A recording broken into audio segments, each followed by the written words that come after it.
Сәлем достар, қалайсыздар? Бүгінгі біздің видеомыз творогқа арналмақ. Яғни сүт өнімдерінің бірі творог. Маған Instagram парақшама көптеген сұрақтар келеді.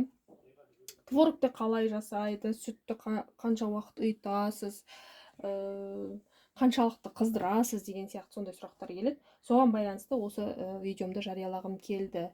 Ал видео ұнап отырса, менің парақшама тіркеліп, лайк басуды ұмытпаңыздар.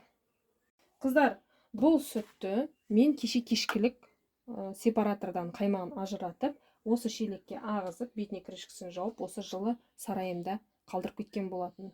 Міне, бір суткі болар болмас уақытта ол сүт маған ұйып дайын тұр. Яғни ешқандай қоспасыз табиғи жолмен ұйитын сүт.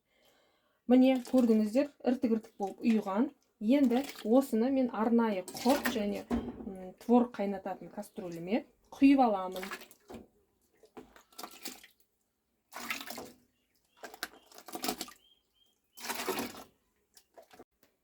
Барлығын қалдырмай құямын.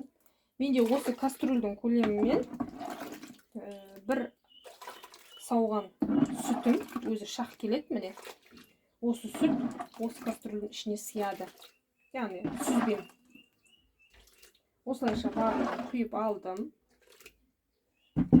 Енді газымның астын жағуым керек. Міне достар, газдың астын жақтым. Менің газыма мән бермеңіздер. Бұл менің сарайымда тұрған ескі газовка. Осындай творог, құрт, ірімшік қайнатуға арналған газ плита. Міне, осылай астын жақтым. Әрі кеткенде 5 минут. Астын полный ашып қойдым. Ешқандай баспаймыз. Астын полный ашып қойдым. Әрі кеткенде 5 минут қыздырамыз. Isып кетпеу керек. Міндетті түрде ысып кетпеу керек. Қыздырамыз, жай ғана қанжылым қылып. Арасында осылай арнайы ожау болсын, бақыраш болсын, мен енді осылай сүзетіндіктен осылай бақырашпен сапырып тұрамын. Араластырып тұру қажет, міндетті түрде араластыру қажет. Әйтпесе астындағы творогтар қызып кетеді, үсті қызбай қалады. Міне қыздар, достар, менің творогым асты қызып, әбден дайын болды. Астын сөндірдім. Енді осындай қалташаларға дайын тұрған, яғни өзім дорба қылып тігіп алдым. Осы қалташаларға сүземіз. Әбден бәрін құйып, сүзіп, өзімнің ілетін орным бар, сол жерге ілемде.